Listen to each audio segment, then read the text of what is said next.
और जैसे ही मैं बोर्ड की तरफ घूमूंगी ये कैमरा बंद नहीं होगा। कल या परसों मैंने ऑन कराया था, जैसे ही मैं बोर्ड की तरफ घूमी मैंने लिखना चालू किया, इधर खत्म कहानी।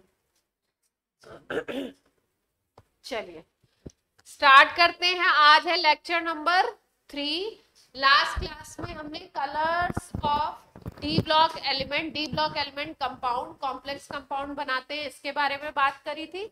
और क्या रीजन था कि डी ब्लॉक के एलिमेंट जो ट्रांजिशन एलिमेंट है उनका साइज क्या है, कैटायन का साइज छोटा है, एक रीजन ये था। दूसरा रीजन क्या था, वैकेंट डी और वाइटल होता है। और कलर का रीजन अगर बताया जाए तो कलर का रीजन है डी डी ट्रांजिशन।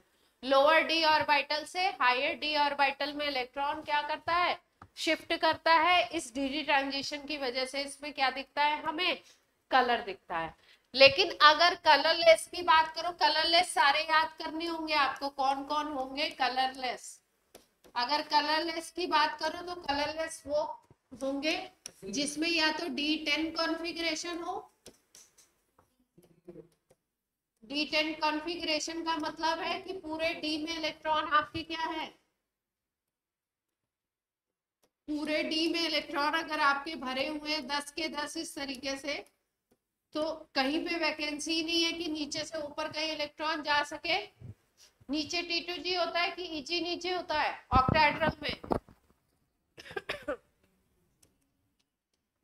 नीचे T2G तो 3 बना दे नीचे, और ऊपर क्या हो जाएगा, EG बनाएंगे तो 2 हो जाएंगे। तो D10 में नहीं हो पाएगी चीज, D10 में नहीं हो पाएगी। और आपका कहाँ पे नहीं होगा, अगर कॉन्फ़िगरेशन D0 बन जाता है तो इस ये भी क्या होंगे, कलरलेस। जैसे D10 की बात करो तो किस में होता है, जिंक में होता है D10 कॉन्फ़िगरेशन, और Zn+2 में भी होता है।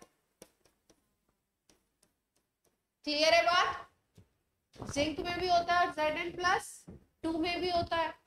अगर हम लोग बात करें जैसे मान लीजिए कॉपर का कॉन्फ़िगरेशन, तो कॉपर का क्या होता है 3D10 4s1, यही कॉन्फ़िगरेशन है कॉपर का।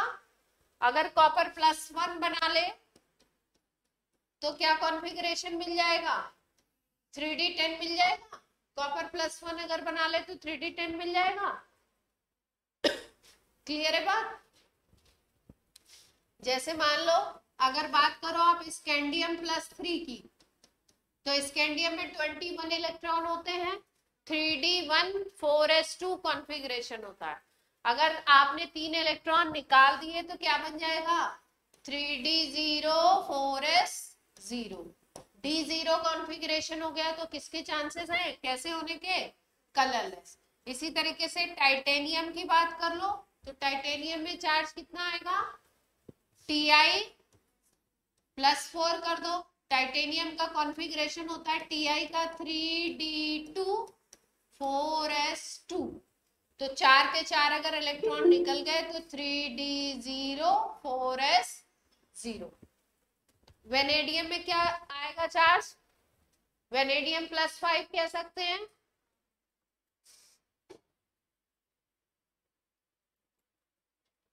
वेनेडियम में क्या कह सकते हैं, +5 कह सकते हैं। V+5 में क्या होगा configuration, 3D0 4s0।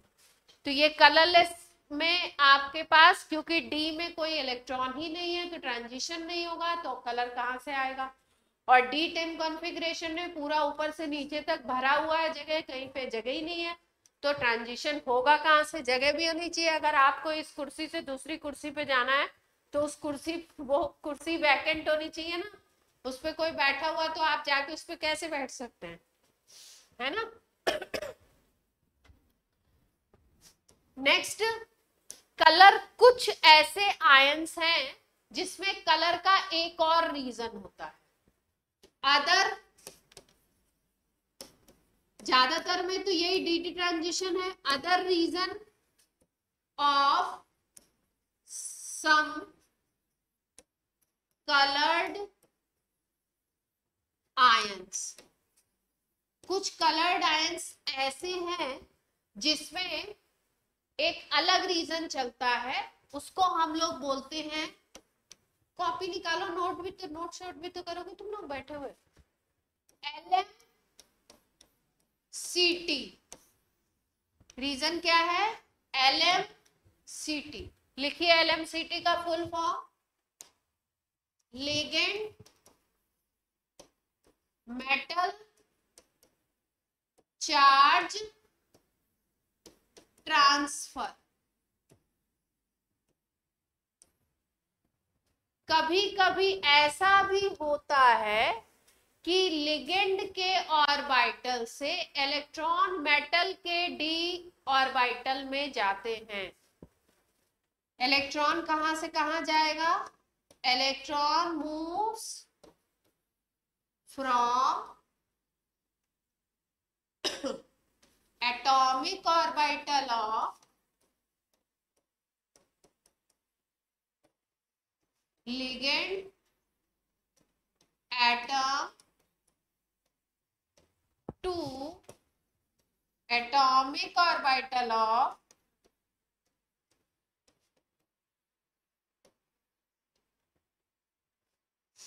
Central metal. Ligand के ऑर्बिटल से इलेक्ट्रॉन कहां जाएगा? सेंट्रल मेटल के। अभी जो हम लोग इसके पहले जो बात कर रहे थे डीडी ट्रांजिशन की, इसके पहले जो हमने डीडी ट्रांजिशन की जो भी बात की थी, वो सेंट्रल मेटल का ही दोनों ऑर्बिटल होता है। T2G और EG एक ही सेंट्रल मेटल के दोनों ऑर्बिटल होते हैं। उसमें से लो वाले में से हाई में इलेक्ट्रॉन जाता है।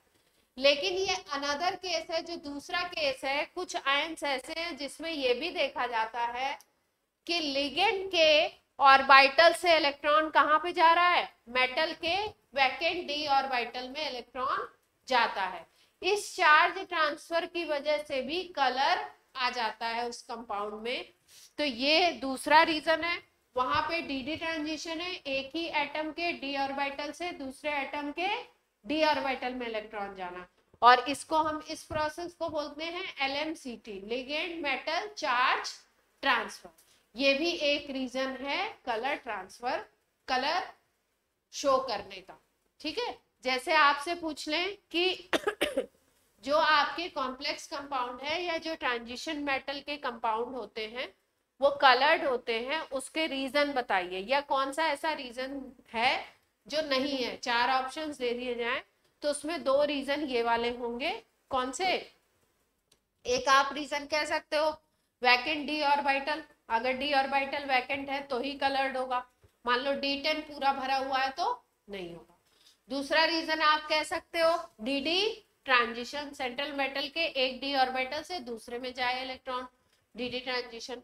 तीसरा रीजन क्या है? कम में पाया जाता है लेकिन देखा जाता है, LMCT, ligand metal charge transfer. Example याद रखेंगे कहाँ कहाँ पे होता है। 2-3 एग्जाम्पल हैं जिसमें हमको क्या करना है? याद रखना है। एक है आपका Cr2O7-2,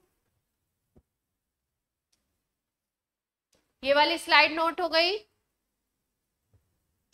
एग्जाम्पल याद कर लीजिए, चार्ज ट्रांसफर वाले कौन कौन से हैं? Cr2O7-2 आयन LMCT के एग्जाम्पल। दूसरा है आपका, ये होता है ऑरेंज कलर का, CrO4-2, ये येलो कलर का होगा। MnO4-, ये होता है आपका पर्पल कलर का। तो इनके जो कलर है वो किसकी वजह से है? LMCT की वजह से।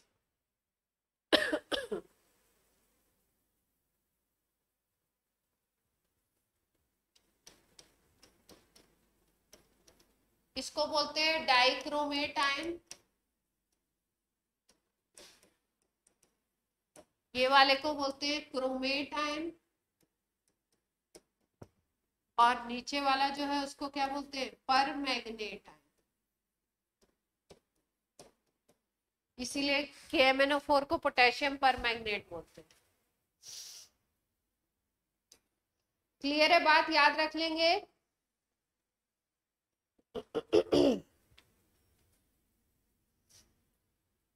देख पा रहे हैं, Cr2O7 -2 में क्रोमियम का ऑक्सीडेशन नंबर क्या होगा? क्रोमियम का ऑक्सीडेशन नंबर Cr2O7 -2 में +6 आ रहा है। तो Cr2O7 में अगर ऑक्सीडेशन नंबर किसका देखें, क्रोमियम का देखें, तो कितना आया? 2x = 12, तो कितना आ गया? +6 आ गया। ठीक, क्रोमियम के ऑक्सीडेशन नंबर +6 है, क्रोमियम यानी +6 शो कर रहा है। अगर क्रोमियम लिखो तो क्या होता है? 3d5 4s1। और यहाँ पे देखो 3d0 4s0 हो जाएगा। 6 इलेक्ट्रॉन अगर निकाल दोगे तो +6 का मतलब कितने इलेक्ट्रॉन निकाल दिए क्रोमियम से? 6 इलेक्ट्रॉन निकाल दिए। अंशराज वीडियो क्यों बंद हो गया? 6 इलेक्ट्रॉन अगर आपने 6 इलेक्ट्रॉन अगर आपने निकाल दिए +6 में, तो आपका 3d0 4s0 बन गया। तो इस हिसाब से आप ये कह सकते थे कि ये आयन कैसा होना चाहिए? कलरलेस होना चाहिए। 3d0 है ना, कोई इलेक्ट्रॉन ही नहीं है।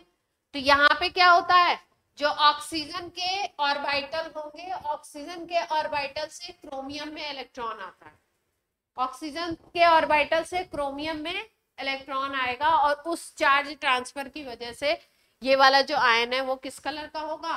ऑरेंज कलर का। क्लियर है बात? जैसे यहाँ पे देखो MnO4 माइनस में Mn के ऊपर +7 चार्ज होगा। Mn के ऊपर कैसा चार्ज होगा? अगर MnO4 माइनस की बात करो, इसकी बात कर लो, तो क्या चार्ज आ जाएगा इसके ऊपर? +7 का चार्ज है। Mn का कॉन्फ़िगरेशन क्या होता है? 3d5 4s2 होता है। थी सही लिखा है। तो अगर 7 इलेक्ट्रॉन निकाल दिए तुमने Mn +7, तो यहाँ पे भी उसी तरीके का केस है, 3d0 4s0। तो कहां से कलर आएगा इसमें? वैसे 0 के हिसाब से क्या होना चाहिए था? ऑक्सीजन से आ जाएगा। जो अटैच है इससे, उसी से क्या होगा? कलर, उससे चार्ज ट्रांसफर होगा। Process is called LMCT, ligand metal charge transfer. उसकी वजह से ही ये क्या होंगे? कलर। तो 3 केसेस याद रखेंगे, Cr2O7 -2, CrO4 -2 और MnO4 माइनस। तो कलर की बात हो गई।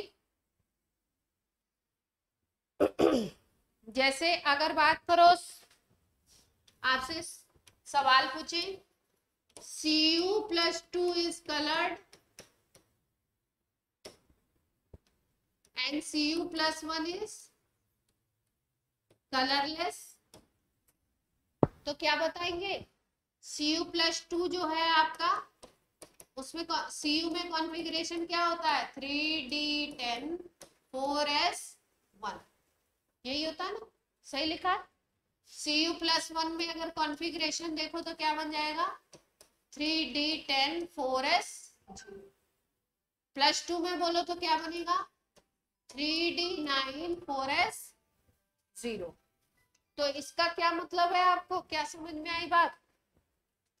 कि +1 में अगर देखो तो D पूरा भरा हुआ है ना, कंप्लीट फील्ड, तो कलर के कोई चांसेस नहीं है। इसमें भी कंप्लीट फील्ड है, तो कलर के चांसेस नहीं है। D9 में क्या बन गया? इनकम्प्लीट हो गया। तो यहाँ पे कलर के चांसेस है, यही रीजन बताएंगे आप। बात क्लियर है? कोई दिक्कत हो तो बोले।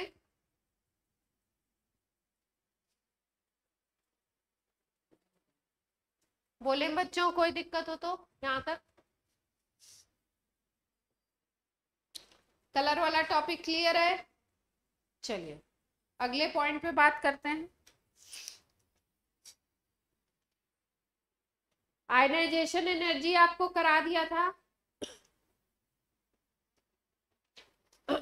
इसमें जो कॉमन ऑक्सीडेशन स्टेट दी हुई है, एनसीईआरटी में खोलेंगे आप तो आपको कॉमन ऑक्सीडेशन स्टेट दी होगी एलिमेंट की, वो आपको याद करनी होगी कि किस एलिमेंट की, मतलब कॉमन नहीं, किस कौन सा एलिमेंट कहां से कहां तक शो कर सकता है। जैसे अगर 3D की बात करो तो 3D में स्कैंडियम +3, फिर टाइटेनियम में +2 +3 +4 सब आ गए। वेनेडियम +1 से +5 तक चला जाएगा। क्रोमियम +2 से शुरू होके +6 तक, +1 से +5 तक वेनेडियम। और आपका क्रोमियम 2 से 6 तक जाएगा सारे के सारे। Mn2 to 7 सबसे ज्यादा मैक्सिमम कौन सा शो कर रहा है? Mn। आयरन +2 +3, कहीं कहीं पे आपका +4 भी शो करेगा, +6 भी शो करेगा। और लास्ट वाले जो दो हैं वो केवल +2 शो करेंगे। लास्ट वाले जो दो हैं वो क्या शो करेंगे? +2। क्योंकि जो ये +1 है ना, ये स्टेबल नहीं होता इनका कॉन्फ़िगरेशन। तो दिख रहा है 3D10 4s0 है, लेकिन ये स्टेबल नहीं होता, ये तुरंत Cu+2 में कन्वर्ट होने की कोशिश करते।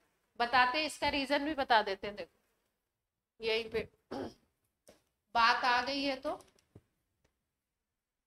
कर ही लेते हैं। Why Cu+2 is more stable?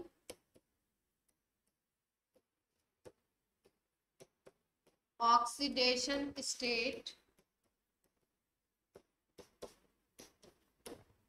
then Cu+1। Copper की +1 स्टेट जो है वो अनस्टेबल है इन कंपैरिजन टू +2 स्टेट में, जबकि +1 वाली स्टेट में कॉन्फ़िगरेशन क्या बन रहा है आपका? 3D10 है, कंप्लीट फील्ड है। तो +2 वाली ज्यादा स्टेबल क्यों है? देखो ध्यान से, अगर हम लोग बात करें कॉपर +1 की और दूसरी सिचुएशन है कॉपर +2 की, ठीक है? तो होता क्या है, कॉपर मान लीजिए पहले आपने कॉपर से बनाया कॉपर +1, तो आयनाइजेशन एनर्जी 1 लगेगी, E1। कॉपर +1 से +2 बनाओगे तो आयनाइजेशन एनर्जी 2 लगेगी, IE2। +1 से जब +2 बनता है तो हम लोग क्या देखते हैं इस स्टेज में, +2 वाली जो स्टेज है इसकी हाइड्रेशन एनर्जी बहुत हाई होती है। हाइड्रेशन एनर्जी हाई होने का मतलब किसी भी सिस्टम की +2 जब बना तो उसकी हाइड्रेशन एनर्जी बहुत हाई होती है। हाइड्रेशन एनर्जी हाई होने का मतलब ये है कि वो जो ऑक्सीडेशन नंबर होगा, वो जो ऑक्सीडेशन स्टेट होगा, जब वो बनेगा तो पानी के बहुत सारे मॉलिक्यूल उसको सराउंड करेंगे, और पानी के बहुत सारे मॉलिक्यूल जब सराउंड करेंगे तो एनर्जी बहुत ज्यादा रिलीज हो रही है उस प्रोसेस में। और किसी भी प्रोसेस में अगर एनर्जी बहुत ज्यादा रिलीज होती है तो पूरे सिस्टम की एनर्जी अपने आप क्या हो जाती है? डाउन हो जाती है। और अगर सिस्टम की एनर्जी डाउन होती है तो सिस्टम किस तरफ जाता है? स्टेबिलिटी की तरफ। क्योंकि एनर्जी अगर सिस्टम की डाउन है तो सिस्टम स्टेबल है, अगर एनर्जी हाई है तो सिस्टम क्या है? अनस्टेबल। तो ऐसा देखा गया है कि जब Cu+1 से Cu+2 बनता है तो यहाँ पे हाइड्रेशन एनर्जी बहुत ज्यादा निकलती है, और हाइड्रेशन एनर्जी का एवोल्यूशन बहुत ज्यादा है, इसलिए सिस्टम क्या बन जाता है? स्टेबल बन जाता है। वैसे अगर आप बोलो तो हम लोग नॉर्मल एलिमेंट में क्या बोलते हैं कि आयनाइजेशन एनर्जी 1 से ज्यादा होता है आयनाइजेशन एनर्जी 2। क्यों ज्यादा होता है? क्या रीजन हम बताते हैं? हम बोलते हैं यहाँ पे न्यूट्रल से आपने इलेक्ट्रॉन निकाला था, यहाँ पे पॉजिटिव चार्ज से एक इलेक्ट्रॉन निकालना चाहते हो, तो हम ये कहते हैं कि अगर पॉजिटिव चार्ज पहले से आप इलेक्ट्रॉन निकालोगे आप, और सिस्टम भी स्टेबल है, 3D10 का सिस्टम है, अब इलेक्ट्रॉन अगर आप निकालोगे तो एनर्जी ज्यादा लगनी चाहिए ना, एनर्जी ज्यादा लगनी चाहिए, क्योंकि प्लस से अब आप माइनस निकाल रहे हो तो वो तो इलेक्ट्रॉन को अट्रैक्ट करेगा। और सिस्टम भी 3D10 बना के रखा हुआ है। यहाँ पे सिस्टम है 3D10 4s0 का, यहाँ पे था 3D10 4s1 का सिस्टम था। तो सिस्टम वैसे तो देखो तो स्टेबल है, लेकिन इस केस में क्या रीजन पड़ता है, इस केस में एक डिफरेंट रीजन लगता है कि जब +2 बनता है तो +2 स्टेट इसलिए ज्यादा स्टेबल है क्योंकि वहां पे हाई हीट रिलीज होती है। सॉल्यूशन में हाई हीट रिलीज होगी, और कोई भी सिस्टम जब ज्यादा हीट रिलीज करता है तो उसकी अपनी एनर्जी कम हो जाती है, और जब एनर्जी कम होगी तो सिस्टम क्या बनेगा, स्टेबल। क्लियर है बात?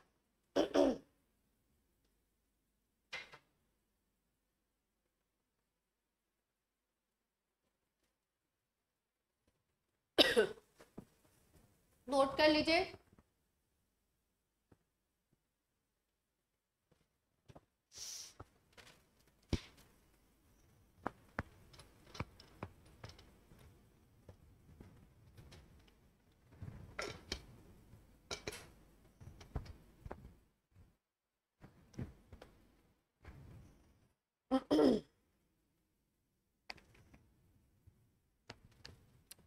इसीलिए बोला जाता है, स्टार बना के एक पॉइंट लिख लो, मैनी कॉपर +1 के जो कंपाउंड होते हैं, मतलब जिसमें ऑक्सीडेशन नंबर +1 होगा, मैनी कॉपर कंपाउंड disproportionate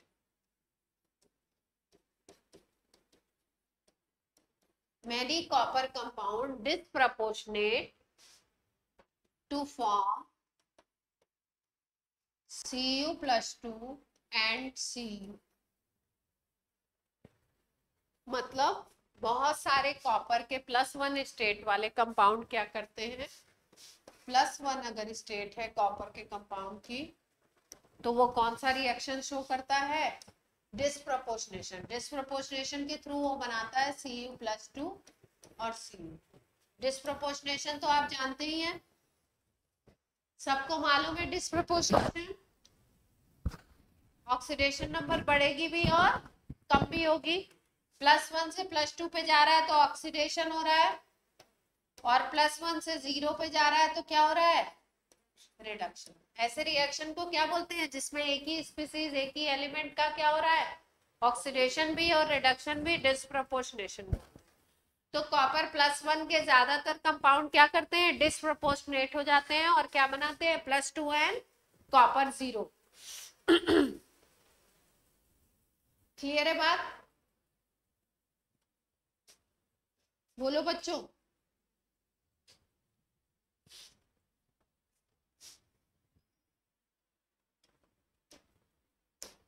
अब देखो, कोई भी ऑक्सीडेशन नंबर कौन सी स्टेबल होगी, कौन सी स्टेबल नहीं होगी, इसके लिए एक फैक्टर हम लोग और डिस्कस करते हैं यहाँ पे, स्टेबिलिटी ऑफ डिफरेंट, मतलब और भी फैक्टर होते हैं पर एक फैक्टर ये भी है major factor, stability of different oxidation state. देखो ये कैसे चेक करते, मान लो हमने SRP पढ़ा है, स्टैंडर्ड रिडक्शन पोटेंशियल। SRP हम कैसे लिखते हैं, मान लीजिए कोई मेटल है +2 स्टेट में है, ये अपने अंदर एक इलेक्ट्रॉन ऐड करती है और ये बना लेती है +1, तो ये रिडक्शन का एग्जांपल है। रिएक्शन हमने किसका लिखा, रिडक्शन का लिखा, क्योंकि चार्ज +2 से क्या हो गया, +1 हो गया, इसकी यानी रिडक्शन है।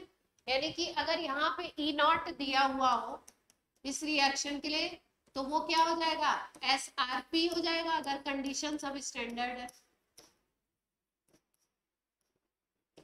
टेम्परेचर प्रेशर स्टैंडर्ड है, तो ये E0 यहाँ पे क्या होगा, इस रिएक्शन में जो भी वैल्यू दी हो वो क्या हो जाएगी, SRP हो जाएगी। ठीक, अब वो रिएक्शन रिएक्शन ज्यादा होना चाहता है जिसमें एसआरपी की वैल्यू नेगेटिव ज्यादा हो, if SRP is more negative then reduction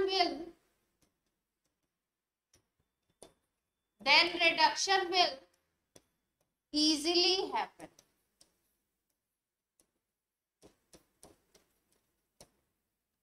मतलब क्या है, एसआरपी की वैल्यू किसी केस में मान लीजिए कि 0.76 है, ठीक है, माइनस में, और किसी केस में मान लीजिए -0.76 -2.76 है, एक में -0.76 है, एक में -2.76 है।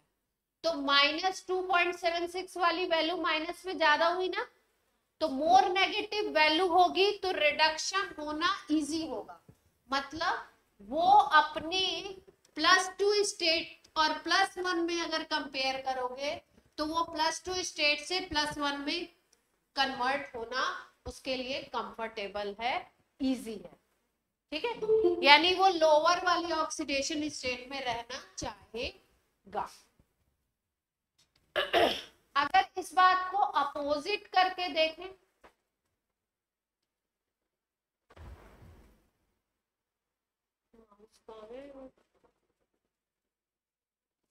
अगर इस बात को हम लोग अपोजिट करके देखें, जैसे मान लो ये लिखते हैं कोई M1 एलिमेंट है, ये बना रहा है M+1 और यहाँ पे E0 दिया हुआ है, मान लीजिए -0.76, ठीक है। और दूसरे केस में मान लो कोई M2 मेटल है, इसका +2 है और ये कन्वर्ट हो रहा है M2+1 में, और इसके लिए E0 मान लीजिए दिया हुआ है डेटा -2.76। तो अगर दोनों को कंपेयर करोगे तो ये जो M2 मेटल है ये +1 स्टेट में ज्यादा इजी वे में रहेगा। मतलब ये +1 ये वाली जो स्टेट है इसकी M2 की, ये इस स्टेट में रहना ज्यादा प्रेफर करेगा अगर दोनों को कंपेयर करें तो। मतलब हमें क्या देखना है, एसआरपी देखना है। एसआरपी की वैल्यू अगर ज्यादा नेगेटिव है तो वो कौन सी स्टेट में रहना चाहेगा, लोअर ऑक्सीडेशन स्टेट में रहना चाहेगा। क्लियर है बात। तो यहाँ पे एक मोटा मोटा रूल लिख लीजिए।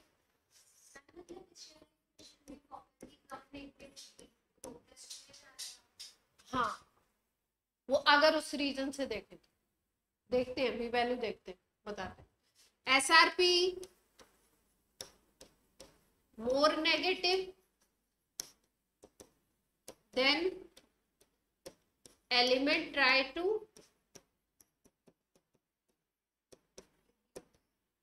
रिड्यूस, रिडक्शन करना चाहेगा।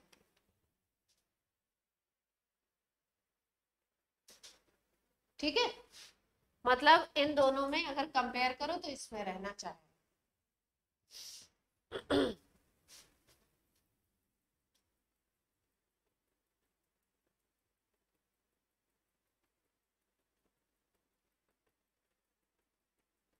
नोट हो जाए तो बोल दीजिए, तो दूसरा पॉइंट समझाऊं। अब मान लो इसी रिएक्शन को तुम ऑक्सीडेशन के फॉर्मेट में लिखना चाहते हो। इसी रिएक्शन को किस फॉर्मेट में लिखना चाहते हो, ऑक्सीडेशन के फॉर्मेट। तो जब ऑक्सीडेशन के फॉर्मेट में आप लिखोगे तो क्या होगा, SOP बन जाएगा, वो स्टैंडर्ड ऑक्सीडेशन पोटेंशियल बोल दोगे उसको। फॉर्मेट अपना क्या था, फॉर्मेट था अपना +2 से +1 बना रहे थे। अगर यही चीज अपोजिट कर दो तो अपोजिट करोगे तो क्या बन जाएगा आपका, अगर यही चीज तुम अपोजिट रिएक्शन ले लो तो अपोजिट रिएक्शन में क्या होगा, +1 से एक इलेक्ट्रॉन निकलेगा और क्या बना लेगा, +2 बना लेगा। ठीक है, अब आपको पता है एस, यहाँ पे अगर आप देखो तो +1 से +2 बन रहा है, इसका मतलब क्या हो रहा है, रिएक्शन ऑक्सीडेशन। अगर इसके लिए यहाँ पे पोटेंशियल लिखते हो तो पोटेंशियल क्या हो जाएगा, SOP हो जाएगा, स्टैंडर्ड ऑक्सीडेशन पोटेंशियल हो जाएगा। ठीक, अगर वही सेम एलिमेंट है M1 वाला है तो वहां पे वैल्यू रिडक्शन की क्या थी, -0.76 थी, तो ऑक्सीडेशन की वैल्यू क्या हो जाएगी, जस्ट अपोजिट हो जाएगी, प्लस में 0.76 आ जाएगी। और अगर उसको देखो दूसरे वाले को, M2 वाले को, तो उसके लिए क्या हो जाएगा, यहाँ पे E0SOP क्या आ जाएगा, प्लस में 2.76। देख पा रहे हैं?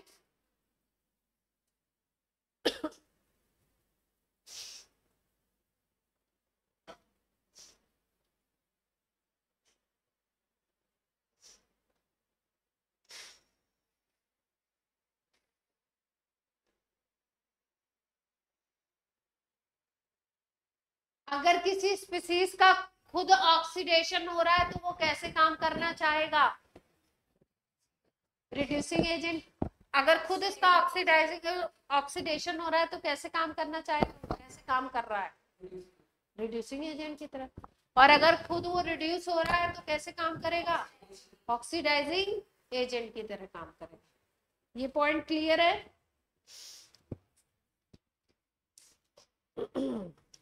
इसमें एक इम्पॉर्टेंट एग्जांपल था, वो बताना चाह रही थी।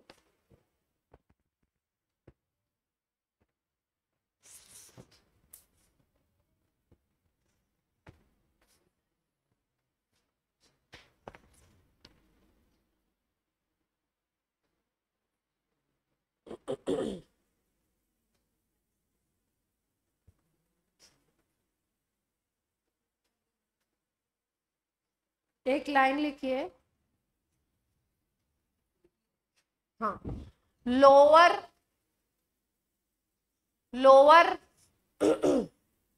Electrode potential, lower electrode potential, lower electrode potential कौन से की बात हो रही है, SRP। जब केवल इलेक्ट्रोड पोटेंशियल बोलते हैं तो कौन सा मानते हैं, reduction. Lower electrode potential, more negative is SRP, more negative SRP,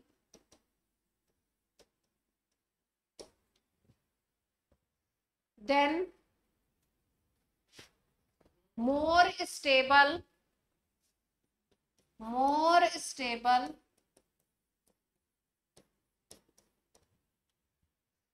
stable oxidation state of transition metal, oxidation state of transition metal in aqueous solution।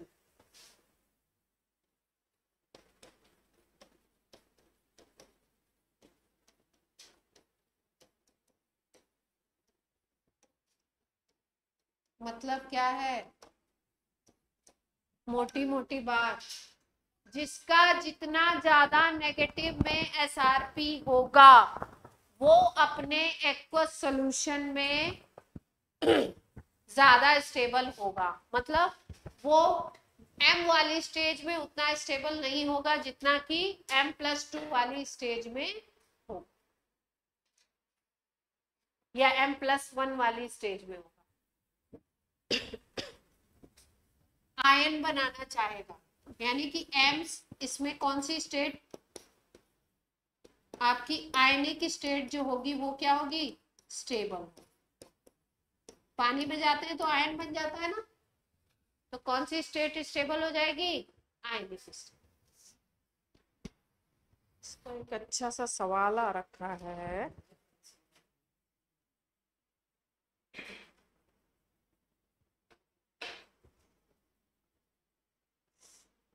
अच्छा, ये जो एसआरपी हैं ये अलग अलग हैं, ऐसा नहीं है कि मतलब एसआरपी का कोई रेगुलर ट्रेंड है, सबके क्या है, अलग अलग एसआरपी है।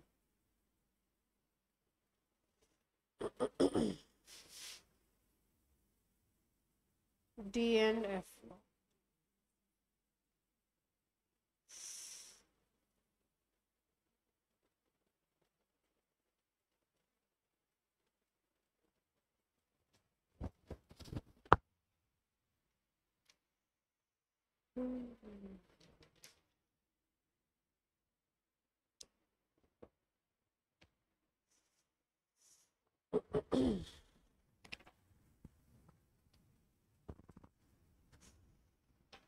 नेक्स्ट पॉइंट लिखिए,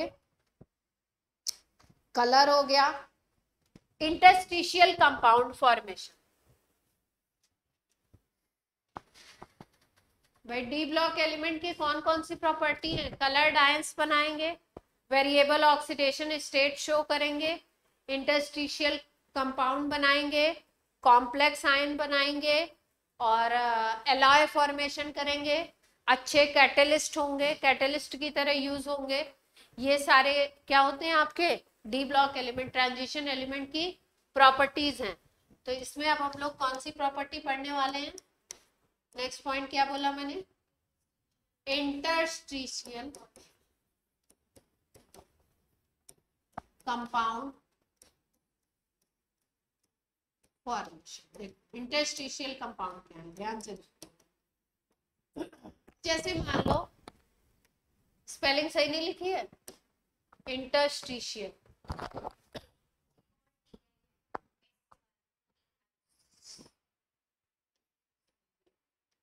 ठीक है, अभी सही, इंटरस्टिशियल कंपाउंड देखो कैसे बने। मान लो किसी मेटल का लैटिस है, किसी ट्रांजिशन मेटल का क्रिस्टल है, ट्रांजिशन मेटल का कोई लैटिस है, लैटिस बोलते हैं क्रिस्टल, ठीक। अब देखो क्रिस्टल किस तरीके का अरेंजमेंट होता है, उसमें ढेर सारे एटम्स या आयंस जो होंगे वो अरेंज होंगे किस तरीके से, स्फेरिकल बॉल की तरह। अब ध्यान से देखना, जैसे मान लो एक एटम ये है, एक एटम ये है, एक एटम ये है, माना जाता है कि ये एटम या आयन जो होते हैं क्रिस्टल में कैसे होते हैं, स्फीयर की तरह होते हैं। जैसे एक बॉल हम बड़ी लेते हैं और बहुत छोटी बॉल हो तो बॉल का कैसा शेप होता है, स्फीयर। मान लो एक आपने एक क्रिस्टल सिस्टम में एक स्फीयर ये है, एक स्फीयर ये है, एक स्फीयर ये है, एक स्फीयर ये है, इस तरीके से अरेंज है सिस्टम। क्रिस्टल सिस्टम ऐसा होता है कि बहुत सारे एटम्स, बहुत सारे आयन रेगुलर अरेंजमेंट में अरेंज होते हैं। इसके आगे की तरफ भी लगे हुए हैं, पीछे भी लगे हैं, ऊपर भी है, नीचे भी है, लेफ्ट भी, राइट, सब जगह। लेकिन मान लो चार इस तरीके से और इसके पीछे भी चार इसी, इसके पीछे भी चार इसी तरीके से सपोज। तो चार्जर का सिस्टम जब इस तरीके से अरेंज है, दो यहाँ पे, दो उसके पीछे की तरफ, दो नीचे और दो ऐसे, चार बॉल्स इस तरीके से आपने अरेंज कर दी। मान लो एक स्क्वायर आपके पास बॉक्स है, उसमें आपने चार बड़ी बड़ी बॉल अरेंज कर दी, उन बॉल को हम मान रहे हैं मेटल आयन, ये मेटल का क्रिस्टल है, ये अरेंजमेंट। तो हम क्या देखेंगे कि जो मेटल के क्रिस्टल का अरेंजमेंट है उसमें बीच बीच में कुछ खाली जगह भी होगी, जैसे यहाँ पे खाली जगह दिख रही है। अगर बॉल को आप रखोगे तो बॉल को ऐसे प्रेस करके तो रखोगे नहीं, बॉल तो प्रॉपर अपना जो शेप है उसी शेप में रखी जाएगी।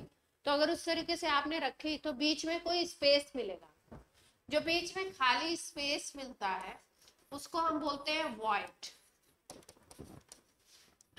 एम्प्टी जो स्पेस मिलेगा उसको हम क्या बोलते हैं, वॉइड बोलते हैं। और इसी को हम बोल सकते हैं इंटरस्टिशियल साइट। ये जो खाली जगह होती है क्रिस्टल सिस्टम में उसको हम बोलेंगे वॉइड या इंटरस्टिशियल साइट। जैसे मान लो कोई भी लैटिस, कोई भी मान लो वेनेडियम का ये लैटिस है, वेनेडियम प्लस के आयंस है, ठीक है। चारों तरफ इलेक्ट्रॉन घूम रहे हैं इधर, इलेक्ट्रॉन सी मॉडल में यही बोलते हैं ना हम। वेनेडियम प्लस के आयन इस तरीके से अरेंज है, बीच में यहाँ पे गैप है। तो गैप में क्या होता है कि कुछ छोटे एलिमेंट, स्मॉल रेडियस एलिमेंट, मतलब जिनका रेडियस क्या है, बहुत छोटा है, उसमें भी कौन कौन से, कार्बन हो गया, हाइड्रोजन हो गया, या नाइट्रोजन हो गया, कार्बन, हाइड्रोजन, नाइट्रोजन या ऑक्सीजन भी आ जाता है। इनकी साइज बहुत छोटे हैं, तो ये क्या करते हैं, ये इन इंटरस्टिशियल साइट में आकर के अटैच हो जाते हैं। कार्बन अगर इसमें मान लो बीच में आकर के अटैच हो गया, इस इंटरस्टिशियल साइट में कार्बन आकर के अटैच हो गया, तो ये small element attach in this site, इस साइट में आकर के बैठ गया, यानी कि क्रिस्टल के अंदर आ। अभी मान लो वेनेडियम के 5 एटम थे और इसके साथ मान लो अगर कंपाउंड बना, ऑक्साइड बने मान लो, और ऑक्साइड ऑक्सीजन के मान लो 5 एटम है। अगर एक सिस्टम देखें तो जितने वेनेडियम के एटम हैं उतने ही ऑक्सीजन के हैं, तो फॉर्मूला हम ये बोल सकते हैं कि VO होगा। अगर एक कोई क्रिस्टल सिस्टम का कोई पार्ट लिया हमने और उसमें काउंट किया वेनेडियम के कितने एटम है, आयन है, और ऑक्सीजन के कितने हैं, अगर टोटल सेम टू सेम है किसी पार्ट में, तो हम बोलेंगे, या 1 मोल में देख लिया सेम टू सेम है, तो हम बोलेंगे कि फॉर्मूला क्या बन गया, VO बन गया। ठीक।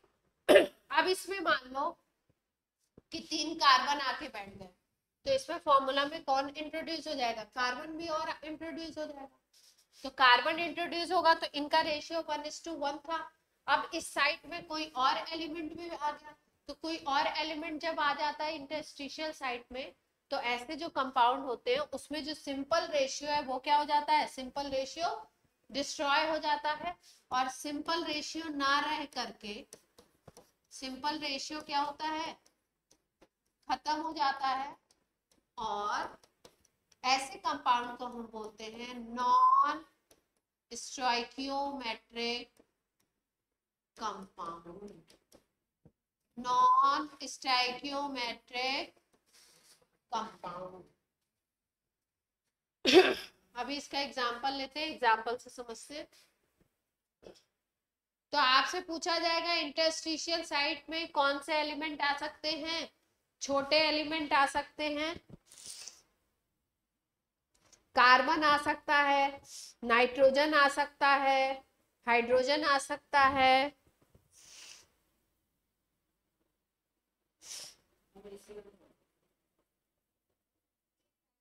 ऑक्सीजन भी आ सकता है।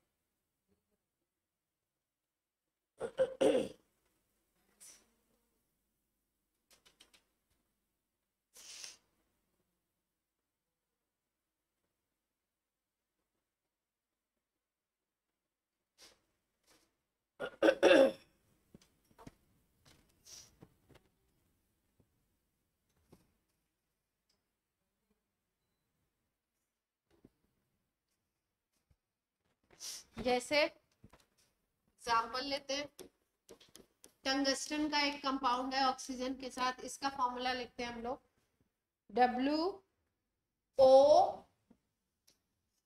2.88 to 2.98 2.92। इसका क्या मतलब है, अगर इस तरीके का फॉर्मूला किसी का लिखा हुआ है, जैसे मान लो ये लिखा है H2O, तो इसका मतलब अगर इसका एक मॉलिक्यूल है तो इसमें हाइड्रोजन के 2 एटम है और ऑक्सीजन के कितने एटम है, 1 एटम। अगर रेशियो निकालो तो होल नंबर रेशियो आएगा 2:1। ठीक। लेकिन अगर इस तरीके का कंपाउंड आ गया, अब यहाँ पे मान लो W और ऑक्सीजन में आपको रेशियो निकालना है, तो W तो 1 है और ये कितना है 2.88 आ गया, तो होल नंबर तो नहीं है ये, है ना, फ्रैक्शन में आ गया। तो इस तरीके के कंपाउंड में रेशियो किस तरीके का आने लगता है, फ्रैक्शन में आने लगता है, इसीलिए इनको हम क्या बोलते हैं, नॉन स्टोइकोमेट्रिक कंपाउंड। अगर स्टोइकोमेट्री इस तरीके की होल नंबर में होती है तो स्टाइकोमेट्रिक कंपाउंड बोलते हैं, और इस तरीके की होती है तो क्या बोलते हैं, नॉन स्टाइकोमेट्रिक कंपाउंड। ठीक है, जैसे टंगस्टन था, टंगस्टन के साथ ऑक्सीजन कितने आए यहाँ पे, 2.88 आ गए, ना 2 है ना 3 है, कितने आए 2.88।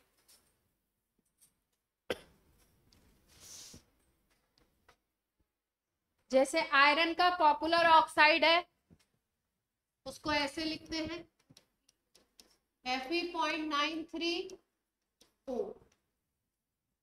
क्या लिखा गया है, Fe.93O।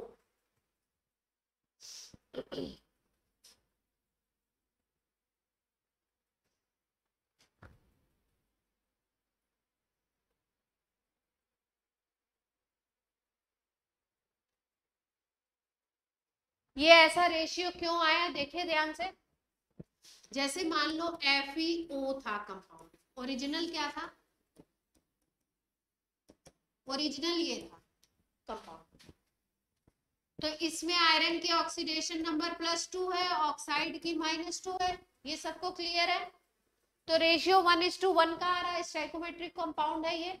इस कंपाउंड को क्या बोलोगे, स्टाइकियोमेट्रिक कंपाउंड। अब क्या हुआ, इसकी जो इंटरस्टिशियल साइट्स हैं वहां पे कुछ आयरन +2 जो है ना वो रिप्लेस कर दिया गया आयरन +3 से। किससे रिप्लेस किया गया, आयरन +2 आयरन +3 से रिप्लेस कर दिया गया। मतलब सम Fe+2 are replaced by Fe+3। +2 की जगह पे कहीं पे +2 है, कहीं पे +3 है, तो अब चार्ज तो गड़बड़ हो जाएगा। चार्ज इक्वलिटी कब थी, जब +2 और -2 था। अब कहीं +2 आ गया, कहीं पे +3 आ गया, तो इस रेशियो में होता है कि ये रेशियो क्या बन जाता है, अब जब ये केस कर दोगे तो क्या बन जाएगा कंपाउंड, Fe.93O। यानी आयरन का अगर 0.93 एटम है तो ऑक्सीजन का कितना एटम एसोसिएट हो रहा है उससे,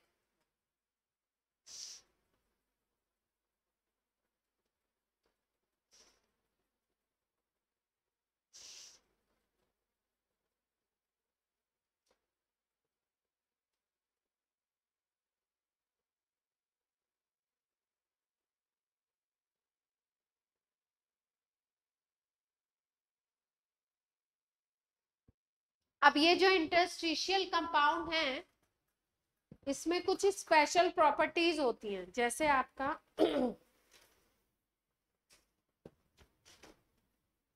जो आपकी एनसीईआरटी है इसमें 22 में इसी टॉपिक से क्वेश्चन बना दिया था सीधे सीधे कि ये जो कंपाउंड है इंटरस्टिशियल, इसमें इन्होंने 4 प्रॉपर्टीज, इसमें इन्होंने दे रखे हैं 4 एग्जांपल।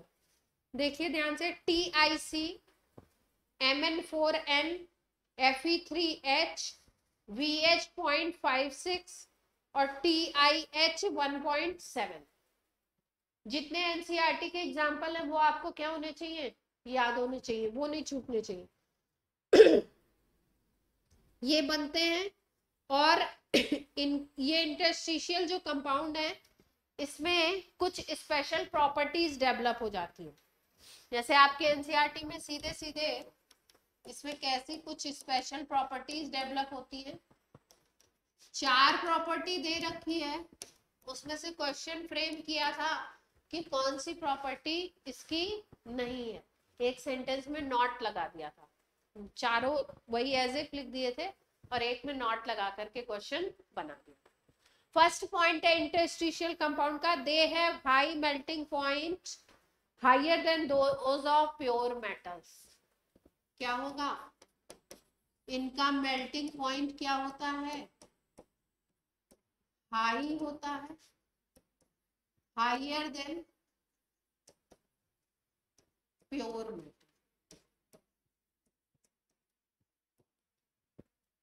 मेल्टिंग पॉइंट हाई क्यों होगा, देखो ध्यान से।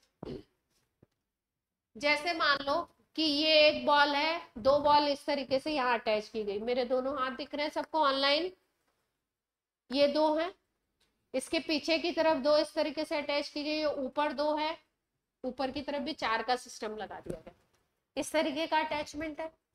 तो बीच में आप देख रहे हो गैप आ रहा है, खाली जगह है, खाली जगह मतलब कुछ ऐसा पोर्शन है जहां पे एक दूसरे को टच नहीं कर रहे हैं, बीच वाले गैप में एक दूसरे को टच नहीं कर रहे, टच नहीं कर रहे हैं मतलब बॉन्डिंग वहां पे क्या होगी, वीक होगी, उस जगह पे बॉन्डिंग नहीं है। अब हमने क्या किया, मान लो ये वेनेडियम के 4 एटम थे, एक दो, फिर उसके पीछे दो, ऊपर और नीचे की तरफ भी ऐसे चार चार का सिस्टम है। अब जो बीच में गैप है वहां पे हमने इंट्रोड्यूस किसको कर दिया, इंटरस्टिशियल जब कंपाउंड बना, कार्बन को, स्मॉल एटम को इंट्रोड्यूस कर दिया, बीच में कार्बन आ गया। तो कार्बन यूं ही नहीं आता है, एटम ऐसा नहीं कि एटम चला गया और बस यूं ही नहीं, एटम जब बीच में होगा तो वो एसोसिएशन बनाएगा, बॉन्डिंग होगी कुछ ना कुछ। तो अगर बीच में एसोसिएशन आ गया तो अब खाली गैप खत्म हो गया। सॉलिड को अगर बोलो तो सॉलिड की पैकिंग अच्छी हो गई, पैकिंग अच्छी होने का मतलब होता है जो खाली स्पेस है अगर वो कम हो तो हम बोलेंगे पैकिंग अच्छी है। जैसे मान लो आपको 100 बॉल्स में दे दूं और एक स्क्वायर पैकेट दूं, स्क्वायर बॉक्स दे दूं और बोलूं इसमें अच्छे तरीके से क्या करिए, आप ज्यादा से ज्यादा फिल कर लीजिए। अब मान लीजिए किसी बच्चे ने उसमें 50 बॉल फिल की, किसी बच्चे ने मान लीजिए उसमें 60 बॉल्स फिल कर दी, कोई बच्चा उसमें मान लो 76 बॉल फिल कर देता है, ठीक है, किसी को भी प्रेस नहीं करता है बट वो कुछ इस तरीके से अरेंज करता है कि किसी ने 76, तो जिसने 76 बॉल्स उस सेम बॉक्स में फिल की हैं वहां पे एम्प्टी एरिया तो कम होगा, एम्प्टी वॉल्यूम तो कम होगा, वॉइड तो कम होगा, एम्प्टी वॉल्यूम को ही क्या कहते हैं, वॉइड बोलते हैं, वॉइड कम होगा। तो हम बोलेंगे यहाँ पे पैकिंग बहुत अच्छी हो गई, सॉलिड स्टेट में इसको हम बोलते हैं पैकिंग अच्छी हो गई। और जब भी किसी क्रिस्टल सिस्टम में पैकिंग बहुत अच्छी होती है तो पैकिंग अच्छी होने पे मेल्टिंग पॉइंट अपने आप हाई हो जाता है।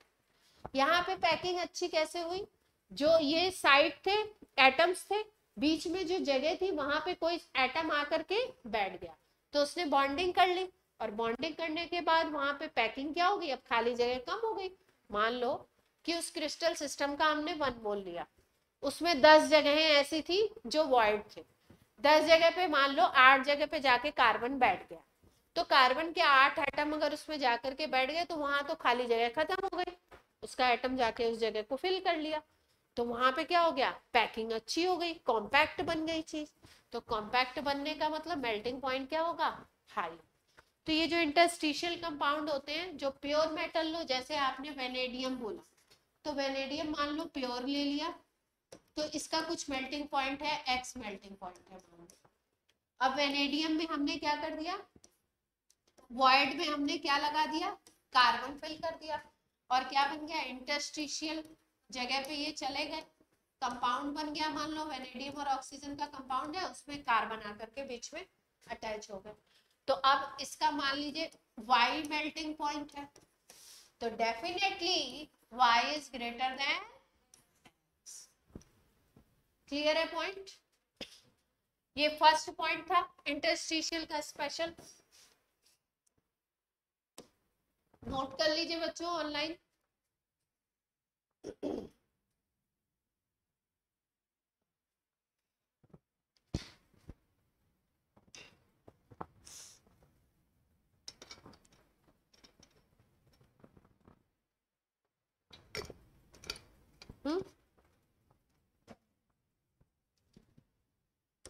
सेकंड,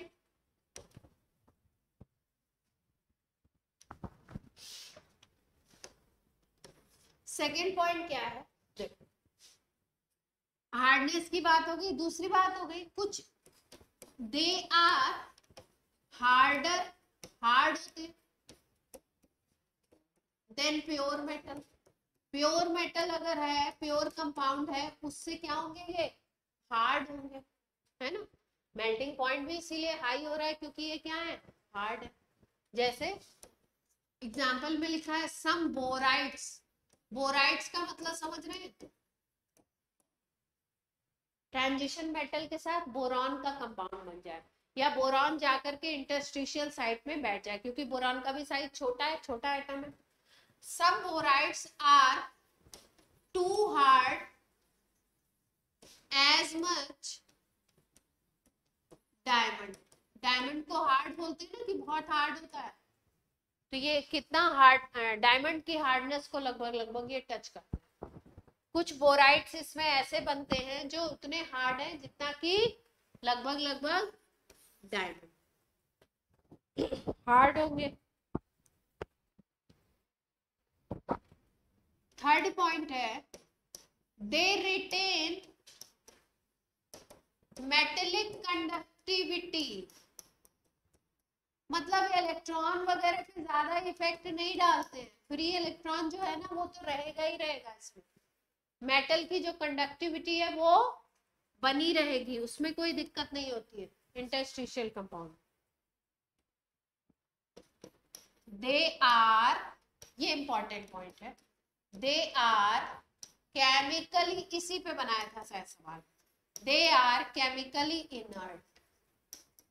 यहाँ पे लिख दिया था चौथे ऑप्शन में क्वेश्चन था इंटरस्टिशियल कंपाउंड के बारे में क्या इनकरेक्ट है, और चौथे ऑप्शन में, तीन ऑप्शन तो यही लिखे थे, चौथे में लिख दिया था दे आर केमिकली रिएक्टिव, तो इनकरेक्ट बन गया. ये क्या होते हैं, केमिकली कम रिएक्टिव होते हैं, इनर्ट.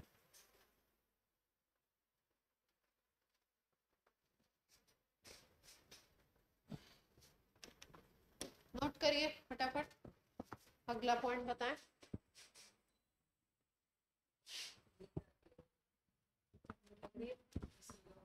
नोट हो गया बच्चों?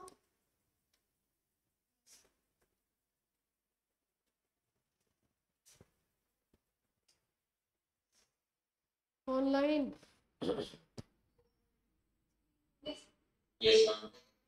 एनसीईआरटी की पूरी, जो भी चैप्टर आपके बोर्ड में है उसमें एनसीईआरटी की पूरी लाइन टू लाइन पढ़ जाइए. बोर्ड का पैटर्न चेंज हुआ है, कैसा बनाएंगे पेपर पता नहीं है. बोर्ड के लिए बिल्कुल अलर्ट होना स्टार्ट करिए. एलॉय फॉर्मेशन, अगली प्रॉपर्टी क्या है,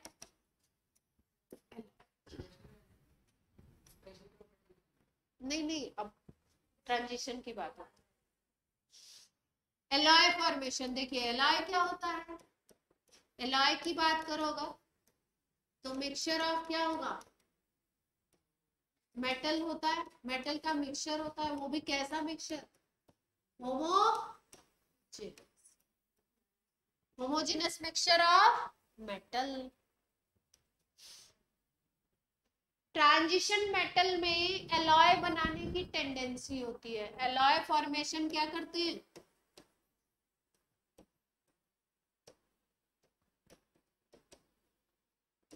एलॉय फॉर्मेशन इनमें क्या होगा, ट्रांजिशन मेटल में ये टेंडेंसी ज्यादा होती है.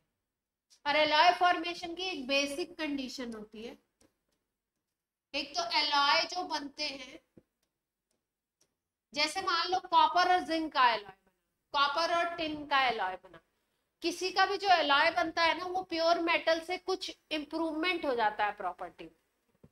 जैसे आयरन है मान लीजिए, तो आयरन से स्टील बनाया जाता है, तो स्टील जो है वो प्योर आयरन से ज्यादा अच्छा है, मतलब यूज करने में या और किसी प्रॉपर्टी में, कोरोजन वगैरह में, इन सब चीजों में आयरन जो होगा वो क्या होगा, वो कम. अगर प्योर आयरन लोगे तो कोरोजन वगैरह ज्यादा होगा, स्टील लोगे तो कोरोजन नहीं होगा या कम होगा. अच्छी क्वालिटी का स्टील लेंगे तो कोरोजन कम होगा. तो इसका क्या मतलब है, एलॉय फॉर्मेशन बेसिकली होता किस लिए है, to improve property of pure metal. Pure metal से प्रॉपर्टी क्या हो जाती है, एलॉय बनाने पे प्रॉपर्टीज अच्छी हो जाती है, बेनिफिशियल हो जाती है. अब एलॉय बनते कब है, मतलब किसके किसके बीच में बन सकते हैं, इसकी एक कंडीशन है वो याद रखिए. जैसे मान लो एक एलिमेंट है ए और दूसरा एलिमेंट है बी, ठीक, ए का रेडियस है, मान लीजिए आर ए रेडियस है, और बी का जो रेडियस है वो है आर बी। ठीक, तो दोनों के रेडियस का जो डिफरेंस होना चाहिए ना, दोनों के रेडियस में जो डिफरेंस होना चाहिए वो 15% के अराउंड ही होना चाहिए।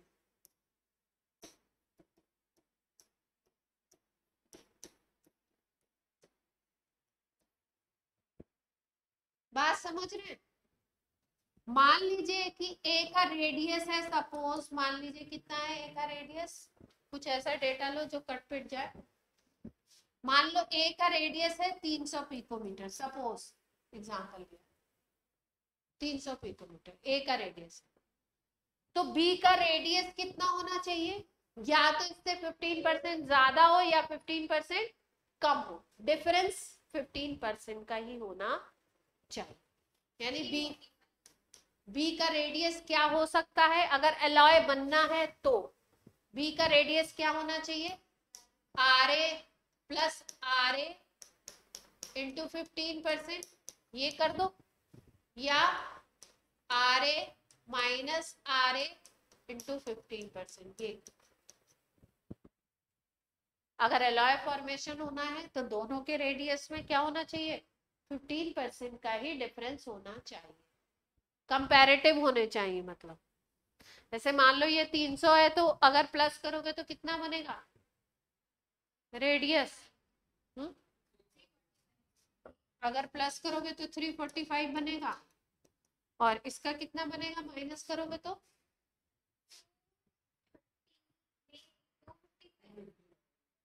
55 या 65? कितना माइनस कर रहा है?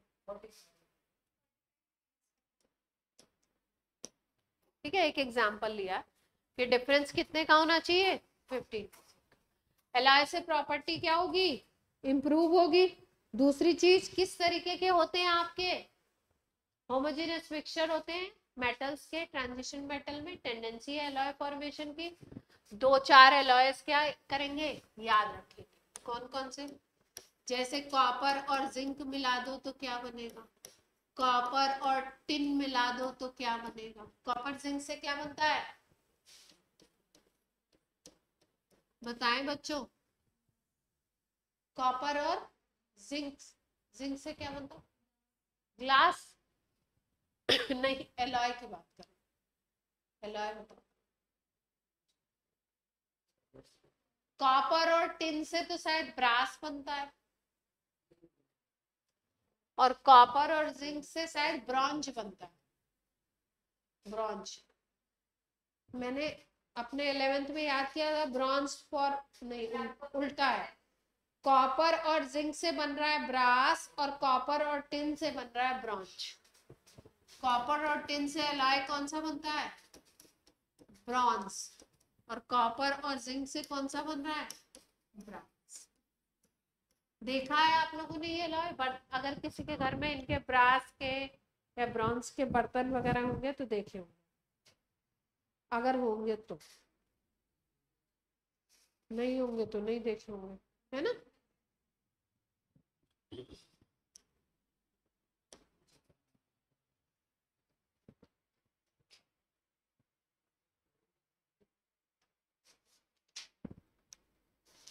एलॉय शुलॉय कहाँ गए भाई?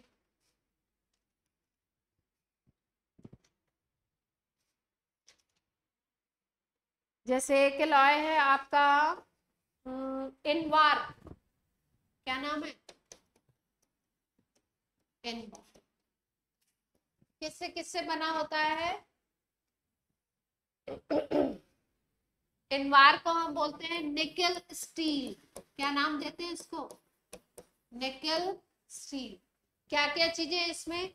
64% आयरन, 64% क्या है? आयरन है, 35% निकल है, और आपका ट्रेसेस अमाउंट में, मतलब बहुत कम अमाउंट में, Mn है और कार्बन। तो आपसे पूछे इनवार का कंपोजिशन पूछ सकते हैं, परसेंटेज तो नहीं पूछेंगे, ये पूछ सकते हैं हाईएस्ट परसेंटेज में क्या है, या एलिमेंट पूछ सकते हैं, कॉम्बिनेशन दे सकते हैं आयरन निकल और क्या है MnNC।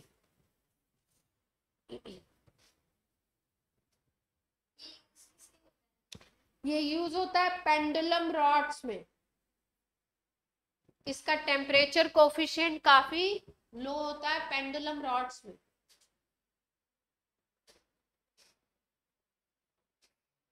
नाइक्रोम सुना है आपने, नाइक्रोम, नाइक्रोम सुना है ऑनलाइन बच्चों?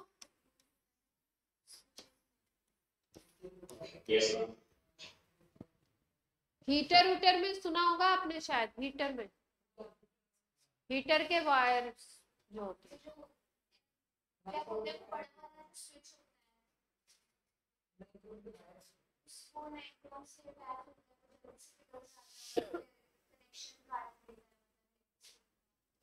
नाइक्रोम की स्पेशलिटी है high resistant to electric current, high resistant to electric current, electric current से क्या है हाई रेजिस्टेंट। अब नाम बताया है नाइक्रोम, तो होगा क्या क्या, देखो निकेल और क्रोमियम तो होगा ही होगा। इसमें है 60% निकेल, 25% आयरन, 60% क्या है निकेल ज्यादा है, 25% है आयरन, और क्रोमियम भी होगा कुछ परसेंटेज में, 15% क्रोम। 4 बताए आपको,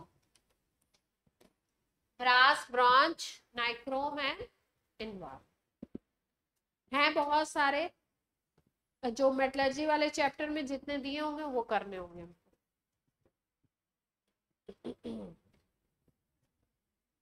तो आपका आप क्या रहता है, क्या क्या प्रॉपर्टी रह गई DNF की, NCERT से चेक करिए धनाधन क्या क्या रह गया।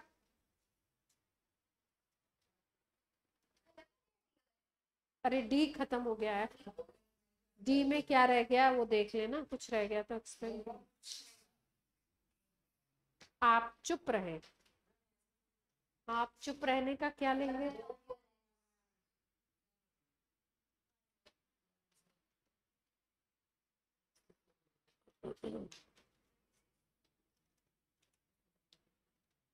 ऑक्सीडेशन नंबर करा दिया, रेडियस करा दिया, IE करा दिया, और क्या रहता है आपका SRP SOP कराया। क्या कह रहे हैं, कैटलिस्ट वाला नहीं कराया ना अभी, कैटेलिटिक प्रॉपर्टी नहीं कराया, इंटरस्टिशियल करा दिया, एलॉय करा दिया, और क्या था एक मैग्नेटिक प्रॉपर्टी भी है। नेक्स्ट हेडिंग डालिए कैटेलिटिक प्रॉपर्टी।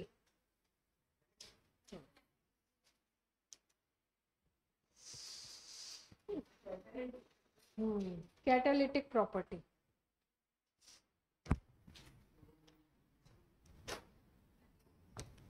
कैटेलिटिक, डी तो खत्म कर दे, फिर डी के कंपाउंड है कैटेलिटिक प्रॉपर्टी। ट्रांजिशन एलिमेंट अच्छे कैटलिस्ट होते हैं, कैटलिस्ट की तरह काम आते हैं।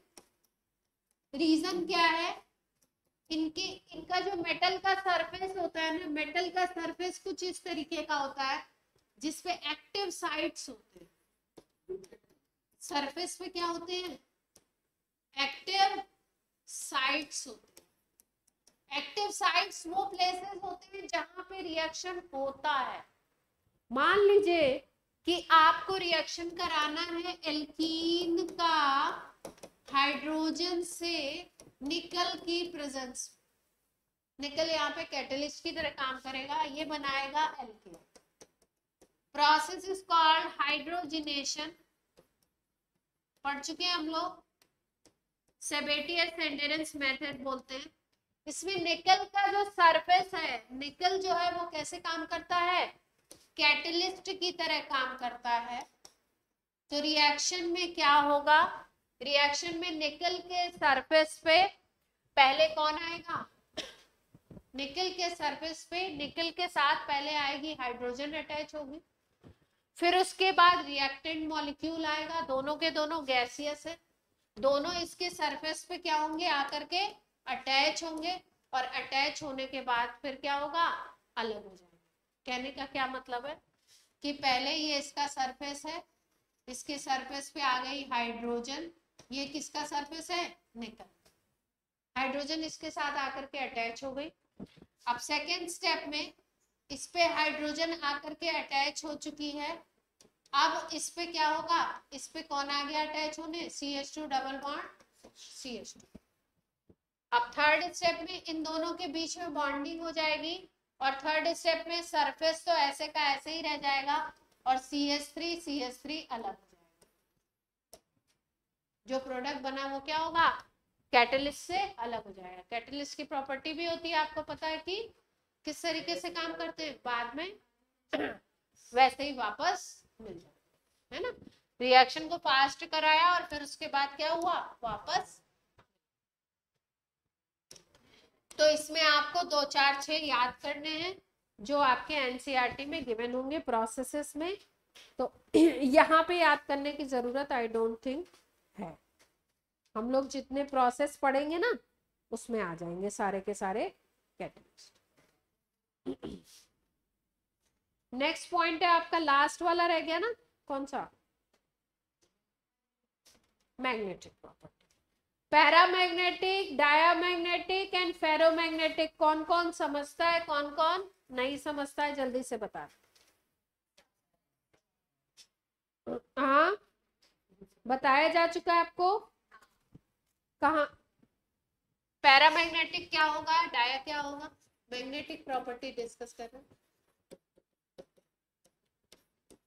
ऑनलाइन वाले बच्चे सुन पा रहे हैं सब, चलिए। 3 तरीके का कैरेक्टर है, एक को बोलते हैं पैरामैग्नेटिक, दूसरे को क्या बोलते हैं, डायामैग्नेटिक, तीसरे को क्या बोलोगे, बोलो भैया। फेरोमैग्नेटिक सब्सटेंसेस ऐसे होते हैं जिसमें परमानेंट क्या होता है, मैग्नेटिक प्रॉपर्टी रहेगी रहेगी, इसमें क्या होता है, परमानेंट मैग्नेटिक प्रॉपर्टी रहती है।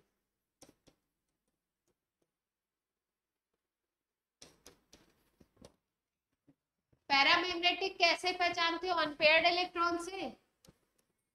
अनपेयर्ड इलेक्ट्रॉन अगर किसी में है सिस्टम में, जिस भी आयन में अनपेयर्ड इलेक्ट्रॉन होगा उसमें कौन सा मैग्नेटिज्म होगा, और डाया के लिए क्या है, अनपेयर्ड इलेक्ट्रॉन एब्सेंट। पढ़ चुके हैं कई बार। अगर आयन दे दिया जाए आपको कोई तो आप पता लगा लेंगे ना कि कौन पैरा है और कौन डाया। जैसे दे दिया आपको Zn+2 दे दिया है ना, और क्रोमियम+3 दे दिया, तो कौन पैरा कौन डाया, बोलो बच्चों। Zn+2 एंड Cr+3 में कौन पैरा कौन डाया,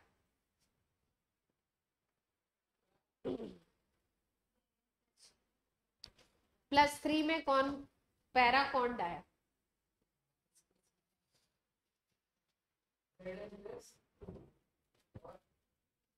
और क्रोमियम+3 में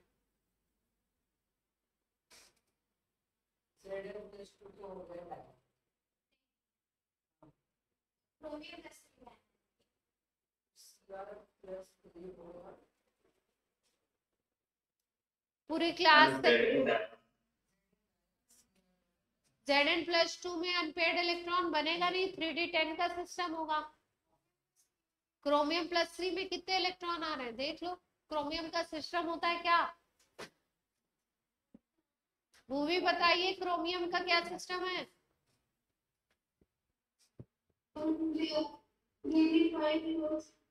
क्रोमियम होता है आपका 3d4s1, 3d5 4s1, 3 इलेक्ट्रॉन निकालना चाह रहे हो तो क्या बन जाएगा, 4s1 का गया, 3d5 में से 2 चले जाएंगे तो 3d3 बनेगा, तो 3 अनपेयर्ड इलेक्ट्रॉन हो गए ना डी में। भाई Cr+3 में 3d3 का सिस्टम है तो डी में 5 होते हैं तो 3 अनपेयर्ड हो गए, और Zn+2 में कैसा सिस्टम है, 3d10 का, तो 10 में तो सारा पता ही है आपको, सारा सिस्टम क्या है, पेयर्ड है। बोलो बच्चों, तो जहाँ पे पेयर्ड है वहां पे क्या हो गया, डाया, और जहाँ पे अनपेयर्ड इलेक्ट्रॉन है वो कैसा हो गया, पैरा। पैरामैग्नेटिक उनकी क्या प्रॉपर्टी होती है, रिपेल होते हैं मैग्नेटिक फील्ड में या attract.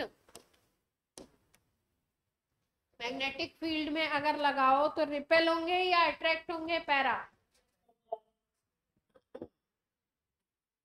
Attracted in magnetic field. Magnetic field को बी से डिनोट करते हैं, बी लिख दूं तो चलेगा, और ये वाले डाया वाले क्या होंगे, रिपेल इन।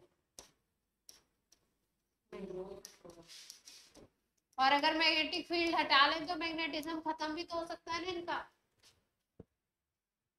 म्यू अगर निकालना है पैरा का तो कैसे निकालते हैं, √n+2। यूनिट क्या लेते हैं इस चैप्टर में, म्यू निकालने को आता है, बोर मैग्नेट। एन का नंबर पता ही है आपको, कॉम्प्लेक्स में भी आ सकता है, इसमें भी आ सकता है, डी ब्लॉक में भी आ सकता है। एन का नंबर क्या है, एन है नंबर ऑफ अनपेयर्ड। जैसे अगर आपको Cr+3 में निकालना था तो क्या निकलेगा म्यू, बता दो जल्दी से, Cr+3 में म्यू की वैल्यू निकाल दो, क्या है, Nn+2 है, कितना आ गया, √15 आ जाएगा ना। √15 की वैल्यू अराउंड क्या होगी, 3 पॉइंट में आएगी ना कुछ,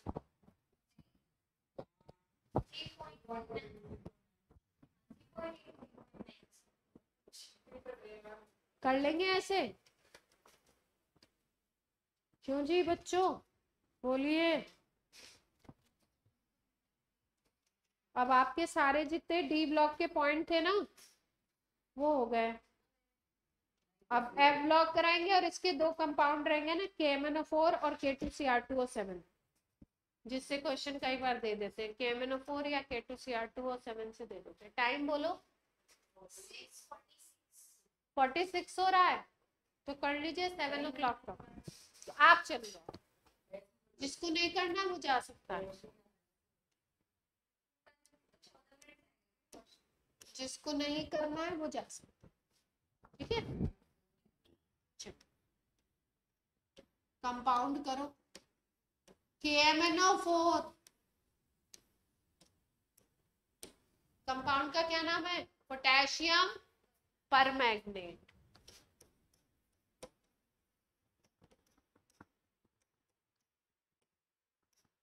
सबसे पहला इंपॉर्टेंट पॉइंट क्या है, MnO4- का स्ट्रक्चर क्या बनेगा, कल बना के दिखाया था, Mn है 3 डबल बॉन्ड, O है और एक क्या है आपका, याद रख लेंगे, बोले बच्चों।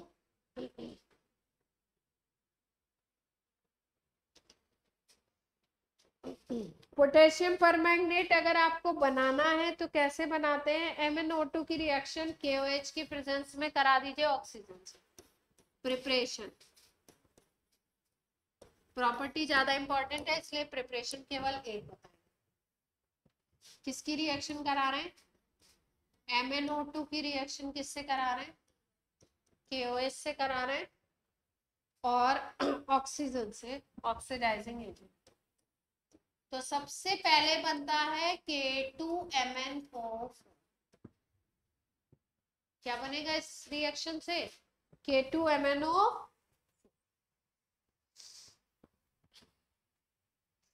दोबारा ये जो K2MnO4 है, अगर इसकी रिएक्शन क्लोरीन से करा दो तो ऑक्सीडाइज हो जाता है, क्लोरीन ऑक्सीडाइजिंग एजेंट की तरह काम करेगा और इसको कन्वर्ट कर देता है KMnO4।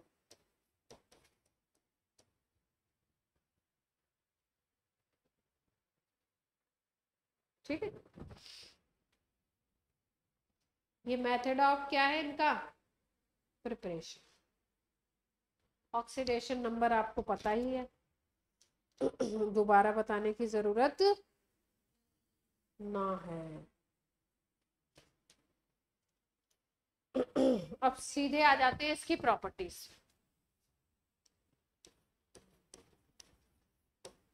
प्रॉपर्टीज ऑफ,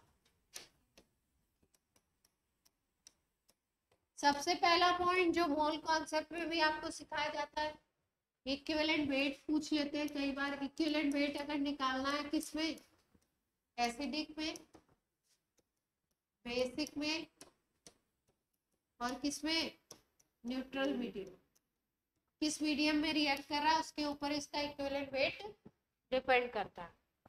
तो एसिडिक में होता है equivalent weight molecular weight by 5, basic में होता है आपका मोलर मास के बराबर, न्यूट्रल में होता है molar mass divided by 3। Acidic में 5, बेसिक में ABN, याद रखिए 513, 513।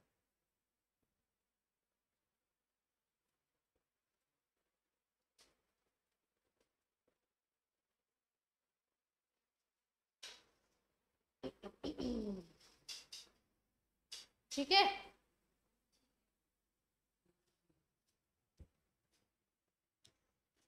डार्क वॉयलेट कलर का क्रिस्टल होता है,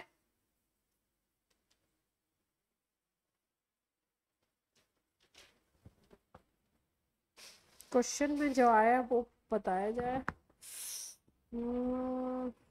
क्या आया था इस पे अच्छा सा सवाल।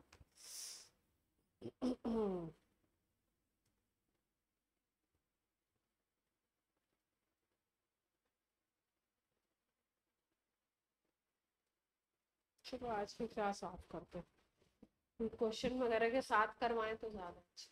चलिए आज की क्लास आपकी होती है, KMnO4 के क्वेश्चंस भी करवाएंगे ना साथ में।